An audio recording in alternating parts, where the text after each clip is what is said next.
Bom dia, queridos irmãos, queridas irmãs, que a paz do Senhor da Paz esteja convosco. Sejam todos bem-vindos, ao Centro Espírita Nosso Lar, nesse trabalho do Evangelho Online. Na manhã de hoje faremos algumas reflexões sobre o tema Ajuda-te e o céu te ajudará, que Kardec aborda no capítulo 25, itens de 1 a 5 do Evangelho segundo o Espiritismo. E para iniciarmos nossos trabalhos, faremos a leitura de uma mensagem do livro O Evangelho por Emmanuel, Comentários ao Evangelho segundo Mateus, editado pela FEB. Batei e abre-se-vos-á. Batei para o Evangelho não traduz mendigai. Significa esforçai-vos e insisti na vitória do bem. Não basta pedir para receber. Não basta esperar para encontrar. A súplica sem trabalho costuma ser preguiça da mente. E a esperança que não opera é sempre inércia da alma. Tomemos assim a nossa tarefa de cada dia por bendito instrumento com que devemos recorrer às fontes da vida. Atendamos ao nosso dever, por mais doloroso e pesado, com alegria no coração, como quem sabe que o direito é algo que devemos obter através da obrigação bem cumprida. Batamos com o nosso trabalho incessante e benéfico às portas do progresso e da fraternidade, e o Senhor realmente nos responderá com as bênçãos eternas do amor e da sabedoria. Então, com essa mensagem, nós convidamos a todos para a nossa prece inicial, para poder iniciar nossos trabalhos com o amparo do mais alto. Deus de amor e de bondade, nesta manhã ensolarada de domingo, que recebemos as bênçãos da energia que vem do mais alto, do nosso astro-rei, nós te agradecemos por esta oportunidade de refletirmos sobre as palavras do teu emissário divino Jesus. Te pedimos, ó Pai, que possamos contar com o amparo e a proteção da espiritualidade amiga, e que nesse momento todos que se encontram nesta sala virtual estejam conectados com teu amor e com a tua paz. Assim nós te pedimos, Senhor Jesus, graças a Deus. Bom, meus irmãos, vamos passar agora as nossas reflexões sobre este trecho do Evangelho que está lá em Mateus. Diz assim: Pedi e se vos dará, buscai e achareis, batei à porta e se vos abrirá. Porquanto quem pede recebe, e quem procura acha, e aquele que bate à porta abrir-se-á. Qual homem dentre vós que dá uma pedra ao filho que lhe pede pão?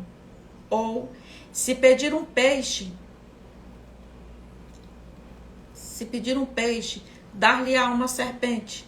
Ora, se sendo maus como sois, sabeis dar boas coisas aos vossos filhos, não é lógico que com mais forte razão vosso Pai que está nos céus dê os bens verdadeiros aos que los pedirem. Evangelho segundo Mateus, capítulo 7, versículo de 7 a 11. Então, meus irmãos, com estas palavras, Jesus nos exorta a oração e a confiança em Deus, na certeza de que Ele, Deus, nosso Pai, não deixará jamais de atender às nossas necessidades, sejam elas coisas materiais ou espirituais, desde que façamos a nossa parte, diligenciando para obtê-las. E para não deixar nenhuma dúvida sobre esse ponto, após Jesus fazer essa tríplice referência à solicitude com que devemos nos conduzir para que o céu nos ajude, ele repete e afirma categoricamente que todos os que pedem, recebem, que os que buscam, acham, e a quem bate, se abre. Muito de nós podemos ainda supor que Deus, sendo onisciente, que ele sabe perfeitamente o de que carecemos e de que tudo fará por nós sem que precisamos pedir-lhe nada, sem nos darmos a nenhum incômodo. Ou seja, Deus sabe de tudo, então eu não preciso pedir e fazer mais nada, ele sabe. Quando nós pensamos assim, realmente estamos demonstrando que ainda não sentimos e compreendemos os ensinamentos contidos na Boa Nova que Jesus veio nos trazer. Primeiramente porque a razão de pedir não é informar a Deus do que nós precisamos e nem lembrá-lo de algo que porventura Deus tenha esquecido. Não, Deus esqueceu, eu vou lembrar. Não. Deus realmente, de fato, ele sabe de tudo ao nosso respeito. Por quê? Porque conforme os Espíritos nos revelam no livro dos Espíritos, na Gênese, nós estamos mergulhados todos, encarnados e desencarnados, no fluido cósmico universal. E os Espíritos nos dizem ainda que o fluido cósmico universal é o pensamento divino, é o pensamento de Deus. Nós estamos mergulhados em Deus e Ele está presente em todas as nossas células, porque nós somos fluido cósmico universal condensado. Deus está em nós e nós estamos nele. Por isso ele sabe tudo ao nosso respeito. E ele não se faz de rogado quando é necessário derramar sobre nós suas bênçãos. Então, quando nós pedimos, nós estamos reconhecendo a nossa indigência, a nossa fraqueza, né, com esse ato de humildade, de fé diante de Deus, essa entrega diante de Deus, nós vamos criar as condições de receptividade que são indispensáveis para que a graça divina possa atuar sobre nós, para que sejamos amparados pelos emissários de Deus, pelos ministros divinos, que são os espíritos bons, os nossos anjos de guarda, os espíritos amigos, que caminham conosco, torcendo pelo êxito da nossa reencarnação. Porque quando nós reencarnamos, fica uma turma lá torcendo para que a nossa reencarnação seja vencedora. Como nós torcemos aqui no Brasil, quando nossa seleção está lá no Catar jogando, nós temos uma turma de torcedores do outro lado. Mas para que eles nos ajudem, é necessário que nós movamos as nossas forças, os nossos talentos, para que nós possamos realmente alcançarmos algo de melhor na nossa vida, nos nossos empreendimentos, nos inspirando nas soluções mais adequadas, aqueles problemas que nos afligem, que são tantos no nosso dia a dia, para que eles nos injetem paciência, resignação, quando nós estivermos passando por uma prova difícil. No item 2 do Evangelho, Kardec ainda pontua. Ele diz assim: do ponto de vista terreno, a máxima, buscai e achareis, é análoga a esta outra. Ajuda-te a ti mesmo, que o céu te ajudará. É o princípio da lei do trabalho e, por conseguinte, da lei do progresso, porquanto o progresso é filho do trabalho, visto que este põe em ação as forças da inteligência. Na infância da humanidade, o homem só aplica a inteligência à cata do alimento, dos meios de se preservar das intempéries e de se defender dos seus inimigos. Deus, porém, lhe deu, a mais do que outorgou ao animal, o desejo incessante do melhor. E é esse desejo que o impele à pesquisa dos meios de melhorar a sua posição, que o leva às descobertas, às invenções, ao aperfeiçoamento da ciência, porquanto a ciência é a ciência que lhe proporciona o que lhe falta. Então, meus irmãos, se eu pedir, eu vou ser atendido. Eu bato e Deus atende. É simples assim? É só bater e dizer, eu estou precisando e ele atende? Kardec vem nos dizer que não basta pedir. É preciso, em complemento, procurar e bater. Cristo, nosso modelo e guia, quer que nos mexamos, que trabalhemos persistentemente até atingir o nosso objetivo. Então, quer almejemos a conquista de uma situação mais confortável materialmente, quer desejemos vencer nossas inferioridades morais, a fim de formarmos um caráter reto, seja a benefício que for, os nossos esforços, os esforços próprios, são absolutamente indispensáveis, são necessários. Então, esperar que Deus nos dê esses bens, dispensando-nos de qualquer colaboração, é uma insensatez, porque em qualquer terreno da nossa vida, como diz Kardec, o progresso é filho do trabalho.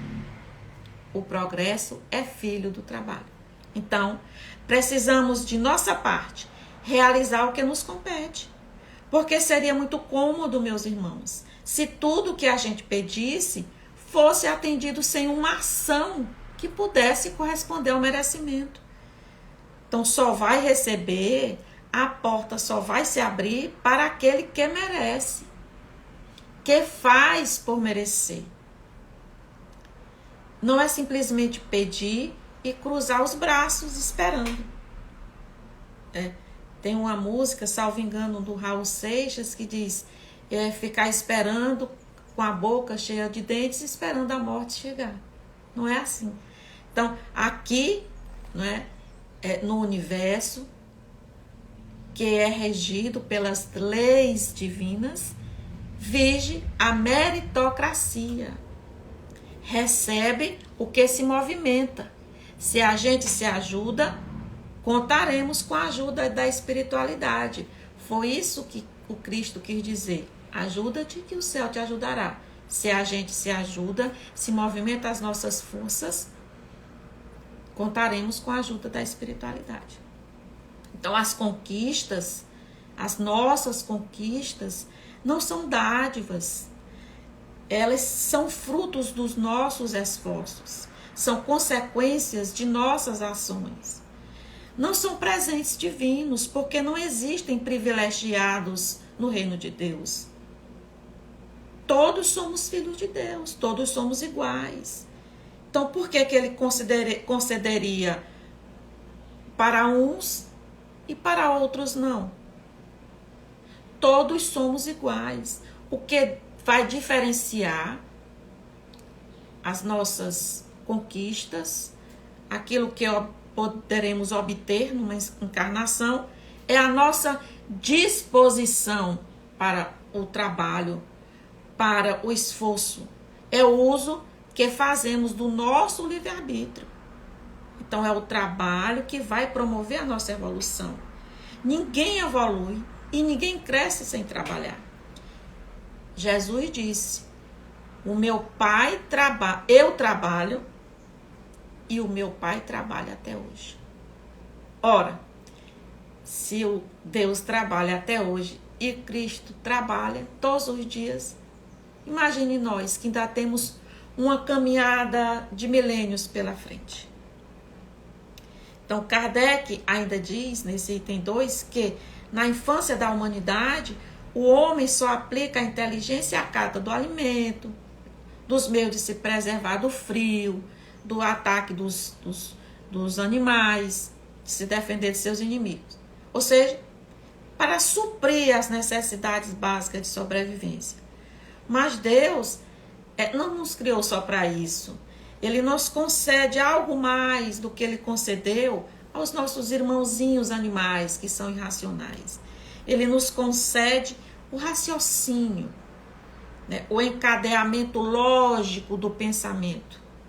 Por essa razão, nós temos maiores responsabilidades, né? Então, nós, seres humanos, nós temos um desejo incessante do melhor. Nós sempre queremos estar buscando o melhor, sempre estamos buscando o melhor. E é esse desejo que nos impele às conquistas, às descobertas, através da pesquisa, do estudo. Por exemplo, nós temos a energia elétrica hoje porque alguém no passado se incomodou com as trevas, com a luz frágil das velas, dos candeeiros. Então, pesquisou e descobriu que existia energia e que se poderia direcionar essa energia, gerando a luz. Nós hoje dormimos em camas porque alguém no passado se incomodou a dormir ao resto do chão, em esteiras. Aí criou um colchãozinho de palha, depois vieram as camas. Então, com esse exemplo, nós temos que entender a importância da pesquisa e do estudo. Por isso, nós somos diferenciados dos animais. Nós temos a inteligência que vai nos mover a melhorar nossas vidas. Então, nós vamos, através das pesquisas, do estudo, aprimorando a nossa inteligência e, ao lado disso, nós também vamos aprimorando o nosso moral. É uma relação, uma correlação. São as duas asas que Emmanuel nos fala. A asa da inteligência e a asa do amor, né? Embora não necessariamente elas ocorram ao mesmo tempo. Então, as necessidades do corpo vão suceder às necessidades do espírito. Então, depois do alimento material, nós vamos buscar o alimento espiritual. E é assim, meus irmãos, que o homem passa da selvageria à civilização. É nessa busca desse aprimoramento intelectual e moral. E o que é que se entende por uma sociedade civilizada? Uma sociedade, ela é civilizada quando tem o seu desenvolvimento moral efetivado. Então, nós ainda estamos perseguindo essa civilização, não é? Através do nosso trabalho de conquistas no bem, que nós estamos buscando todos os dias, seguindo os passos de Jesus. Um outro ponto que Kardec salienta é que o progresso que o homem realiza individualmente no curso da sua vida de espírito é imperceptível. Então, a cada existência física, parece que a gente só dá um passo. E às vezes um pequeno passo. Mas, se a gente der somente um passo, já está de bom tamanho. O que a gente não pode é ficar estacionado. Porque muitas vezes nós passamos uma encarnação inteira estacionados. Nós não conseguimos mudar o status com o qual nós reencarnamos. Chegamos de um jeito e voltamos do mesmo jeito, né? Então, isso nós não utilizamos o nosso livre-arbítrio para avançar e para progredir. Isso não é saudável para nós. Então, se nós damos somente um passo em cada existência física, como é que nós vamos compreender que em uma só existência resuma toda a nossa vida? Como é que numa só existência eu vou aprender tudo que está faltando? Então, Kardec vai dizer,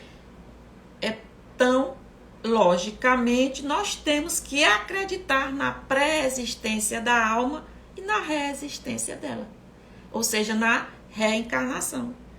Nós precisamos da reencarnação, da misericórdia da reencarnação para essas conquistas intelectuais e morais que nos levarão à perfeição relativa, né? Então, nós recomeçamos o tempo todo. Olha que beleza essa misericórdia divina. Né? A reencarnação é um novo começo, mas ela é cumulativa. Nós não perdemos o que nós adquirimos nas existências anteriores. Cada vez mais vamos aprendendo e vamos nos aperfeiçoando através do trabalho. Nós estamos sempre aprendendo, sempre adquirindo. E isso é uma bênção divina. Ainda no item 3 do Evangelho segundo o Espiritismo, nesse capítulo 25, Kardec diz que se Deus tivesse isentado do trabalho o corpo do homem, ou seja, se o homem não precisasse trabalhar utilizando o seu corpo, os seus membros se atrofiariam, seriam atrofiados, e é verdade. A gente vê os nossos irmãos, né, que têm problemas de AVC e que ficam com as suas limitações, digamos, nas suas pernas, elas começam a se atrofiar porque não é mais utilizado, os músculos não se utilizam mais. Então, os membros do nosso corpo, eles se atrofiam se nós não dermos a utilidade deles, perdem a força. Então, nós precisamos trabalhar no que for necessário fisicamente, porque nós somos seres vivos, né? E através desse trabalho nós conservamos inclusive a nossa saúde, porque o trabalho não tira saúde não, o que tira são os abusos. O trabalho, ele dá saúde ao nosso trabalho, inclusive trabalho. E hoje nós sabemos a alimentação saudável, se nós já podemos nos alimentar de coisas mais leves, não é mais como vegetais, legumes, sem agrotóxico, orgânicos, naturais, isso também, não é, fortalece a nossa saúde. Trabalho e alimentação. E além disso, nós também temos que usar a nossa inteligência para o trabalho, tanto para o trabalho ao nosso benefício, quanto do nosso próximo. Porque há muito será cobrado de quem muito foi dado. Né? Então, se nós temos inteligência, nós temos que utilizá-la a benefício de alguém. De quem? De nós mesmos e do nosso próximo. Então, Deus faz do trabalho uma necessidade. Jesus diz, busca e achará, trabalha e produzirás.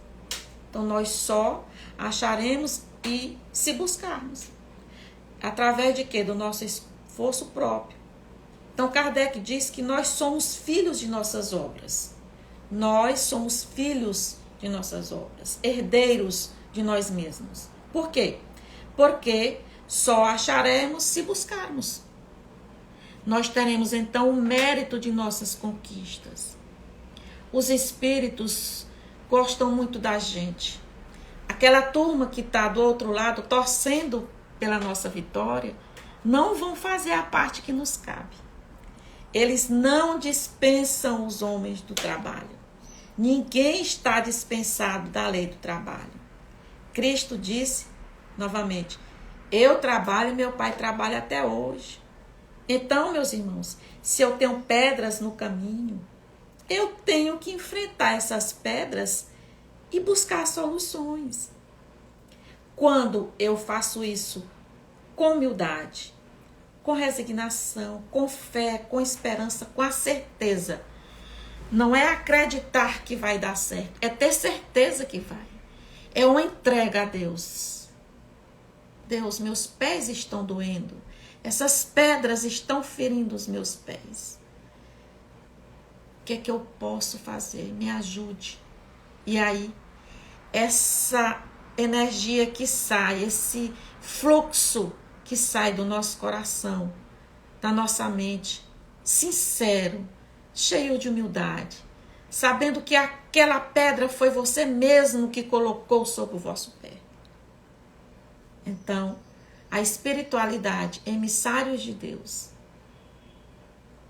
né, que recebe esse fluxo energético que sai de nós, com a força do nosso pensamento, da nossa fé, retorna até nós sob a forma de paciência, de tolerância, de resignação, de lampejos de discernimento, Muitas vezes vem uma ideia e diz, eu posso fazer isso. Talvez se eu fizer, eu vou conseguir. Aquele lampejo são eles. Não é? Nós temos essa mediunidade que todos nós temos, que é o que nos dá a possibilidade de recebermos esses lampejos, que são eles, que vêm e nos orientam. Quem sabe se hoje eu conversar com alguém, quem sabe se hoje eu fizer dessa maneira, eu não vou conseguir sair dessa situação. É a ajuda do céu chegando. Então, meus irmãos, nós temos, Deus não nos abandona às nossas próprias forças, as quedas, as frustrações, que todos nós sofremos e passamos porque merecemos passar, porque cultivamos isso em algum momento, né? Nós vamos receber o amparo para superá-las se nós fizermos a nossa parte. Se nós voltarmos o nosso olhar para o mais alto, mas esse olhar tem que ir acompanhado com o nosso esforço de mudança. Então, nós temos que orar. Oremos confiantes e trabalhemos perseverantes. Assim procedendo, sempre acharemos quem nos estenda mãos amigas. E todas as portas vão se abrir. Porque, meus irmãos, tenhamos certeza, não há obstáculos que não sejam removidos ante o empenho de uma vontade inquebrantável, a nossa, aliada a uma fé viva e operante. Pensemos nisso. Então, meus irmãos, eu quero agradecer ao nosso lar pelo convite e convido a todos para fazermos nossa prece final, que já estamos rumando para o final do nosso evangelho do domingo. Então, eu peço que todos, nesse momento, elevem o pensamento a Deus. Sinta Deus, aliás, porque Ele está dentro de nós, em nossas moléculas, em nossos átomos, em nossas partículas. Deus não está aqui, Ele está dentro de nós, não é? Dentro de nós, como nós estamos nele. Então vamos ter esse momento de entrega com Deus agora. Deus de infinito amor e de infinita misericórdia, com nossos corações e mentes semeados pelas palavras de Jesus, nosso Mestre, Senhor, tão bom, tão amável. Nós te agradecemos por tanta misericórdia para conosco, teus filhos, espíritos simples e ignorantes, que ainda caminhamos sob as pedras e os espinhos, doídos, mas caminhamos com a certeza de que tu não nos desamparas. Basta somente, Deus, que saia de nós um lampejo de fé, de humildade, que tua misericórdia se achegará até nós, através dos nossos espíritos tão bons, tão compassivos e tão pacientes para conosco. Jesus, nosso bom pastor, continua conosco, nos incentivando ao trabalho, ao esforço, à perseverança, para que possamos, Jesus, quem sabe um dia, nos aproximarmos de Ti, com o coração, a mente e o corpo purificados, cientes de que a perfeição, aquela que Tu viestes nos falar, é resultado de nossas próprias obras. Sê conosco, Jesus. Abençoa nossos lares, os lares de cada um que está nesse momento nessa sala virtual. Que possamos receber do mais alto as bênçãos da paz, da paciência, da tolerância, da resignação, da harmonia e da saúde. E que este amparo se estenda a toda a humanidade, Senhor Jesus, especialmente aos nossos irmãos que se encontram nas ruas invisíveis, que se encontram, Senhor Jesus, nos hospitais, padecendo por alguma enfermidade, que ainda hoje, Jesus, não tiveram nenhum alimento que aquecesse o seu estômago. É por eles, Senhor, que nós te pedimos. Que a paz, Jesus, esteja conosco, hoje e sempre, graças a Deus. Então, meus irmãos, com esta prece, eu me despeço de vocês, rogando a Jesus que esteja convosco hoje e sempre. Paz e bem.